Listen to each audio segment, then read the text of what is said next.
Friends, ನಿಮ್ಮ ಹತ್ತಿರ ಹಳೆ ಕಂಪ್ಯೂಟರ್ ಇದ್ರೆ ಏನು ಮಾಡ್ತೀರಾ? ಕಸಕ್ಕೆ ಎಸೆಯುತ್ತೀರಿ ಅಥವಾ ಗುಜರಿ ಹಾಕ್ತೀರಿ ಅಲ್ವಾ? ಆದರೆ ಒಂದು ಹಳೆಯ ಮರದ ಪೆಟ್ಟಿಗೆ ಅಂತಿರೋ ಕಂಪ್ಯೂಟರ್ ಇಂದು 7 ಕೋಟಿ ರೂಪಾಯಿಗೆ ಮಾರಾಟವಾಗುತ್ತಿದೆ ಅಂದ್ರೆ ನೀವು ನಂಬ್ತೀರಾ? ಅಷ್ಟೇ ಅಲ್ಲ, 2007ರಲ್ಲಿ ಇಡೀ ಜಗತ್ತೇ ಬೆಳಗಾಗುವಂತೆ ಐಫೋನ್ ಪರಿಚಯಿಸಿದ ಸ್ಟೀವ್ ಜಾಬ್ಸ್ ಆ ಲಾಂಚ್ ಮುಗಿಯುವವರೆಗೂ ಪ್ರಾಣ ಕೈಲಿ ಹಿಡಿದು ಕೂತಿದ್ದರು. ಯಾಕೆ? ಆ ದಿನ ನಡೆದ ಅತಿ ದೊಡ್ಡ ರಿಸ್ಕ್ ಏನು? ಬನ್ನಿ ಇವತ್ತು ಆಪಲ್ ಕಂಪನಿಯ ಈ 2 ರೋಚಕ ಕಥೆಗಳನ್ನ ಬಿಚ್ಚಿಡೋಣ. ಸ್ಟೀವ್ ಜಾಬ್ಸ್ ಮತ್ತು ಅವರ ಗೆಳೆಯ ಸ್ಟೀವ್ ವೊಜ್ನಿಯಾಕ್ ಸೇರಿ ಒಂದು ಗ್ಯಾರೇಜ್ ನಲ್ಲಿ ಆಪಲ್ ಅನ್ನು ತಯಾರಿಸಿತು. ಇದು ಇಂದಿನ ಲ್ಯಾಪ್ಟಾಪ್ ಗಳಂತಿರಲಿಲ್ಲ. ಕೇವಲ ಒಂದು ಸರ್ಕ್ಯೂಟ್ ಕೀಬೋರ್ಡ್ ಅಥವಾ ಸ್ಕ್ರೀನ್ ಕೂಡ ಇರಲಿಲ್ಲ. ಅಂದು ಇದರ ಬೆಲೆ $666.66. ಸ್ಟೀವ್ ವೊಜ್ನಿಯಾಕ್ ಅವರಿಗೆ ರಿಪೀಟಿಂಗ್ ನಂಬರ್ಸ್ ಅಂದ್ರೆ ಇಷ್ಟ, ಅದಕ್ಕೆ ಈ ಬೆಲೆ ಇಟ್ಟಿದ್ರು. ಅಂದು ಕೇವಲ 200 ಆಪಲ್ ಒನ್ ಕಂಪ್ಯೂಟರ್ಗಳನ್ನು ಮಾತ್ರ ತಯಾರಿಸಲಾಗಿತ್ತು. ಇಂದು ಜಗತ್ತಿನಲ್ಲಿ ಕೇವಲ 60 ರಿಂದ 70 ಮಾತ್ರ ಉಳಿದಿವೆ. ಅವುಗಳಲ್ಲಿ ಕೆಲಸ ಮಾಡುವ ಸ್ಥಿತಿಯಲ್ಲಿರುವುದು ಬೆರಳಿಣಿಕೆಯಷ್ಟು ಮಾತ್ರ.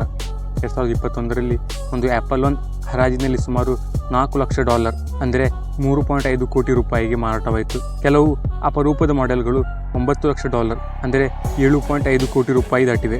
ಇದು ಕೇವಲ ಕಂಪ್ಯೂಟರ್ ಅಲ್ಲ, ಇದು ಡಿಜಿಟಲ್ ಯುಗದ ಮೊನಾಲಿಸಾ ಪೇಂಟಿಂಗ್ ಇದ್ದತ್ತೆ. 2007 ಜನವರಿ 9 ಸ್ಟೀವ್ ಜಾಬ್ಸ್ ಸ್ಟೇಜ್ ಮೇಲೆ ಬಂದು, ಇಂದು ನಾವು 3 ಕ್ರಾಂತಿಕಾರಿ ಉತ್ಪನ್ನಗಳನ್ನು ತರುತ್ತಿದ್ದೇವೆ ಅಂದರು.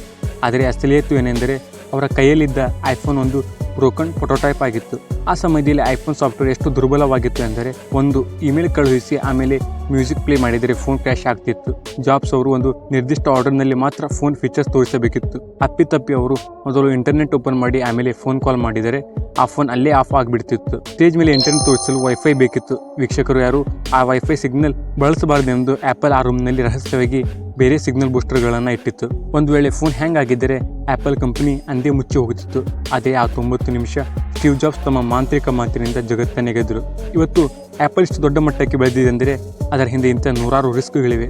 ಒಂದು ವೇಳೆ ನಿಮಗೆ 7 ಕೋಟಿ ರೂಪಾಯಿ ಸಿಕ್ಕರೆ ನೀವು ಹಳೆಯ ಆಪಲ್ ಕಂಪ್ಯೂಟರ್ ಖರೀದಿ ಮಾಡ್ತೀರಾ ಅಥವಾ ಲೇಟೆಸ್ಟ್ ಐಫೋನ್ ತಗೊಂಡು ಫುಲ್ ಲೈಫ್ ಎಂಜಾಯ್ ಮಾಡ್ತೀರಾ? ಕಮೆಂಟ್ ಬಾಕ್ಸ್ನಲ್ಲಿ ತಿಳಿಸಿ. ಮತ್ತೊಂದು ವಿಡಿಯೋದಲ್ಲಿ ಸಿಗೋಣ. ಅಲ್ಲಿವರೆಗೆ ಕಲಿಯುತ್ತೀರಿ, ಬೆಳೆಯುತ್ತೀರಿ.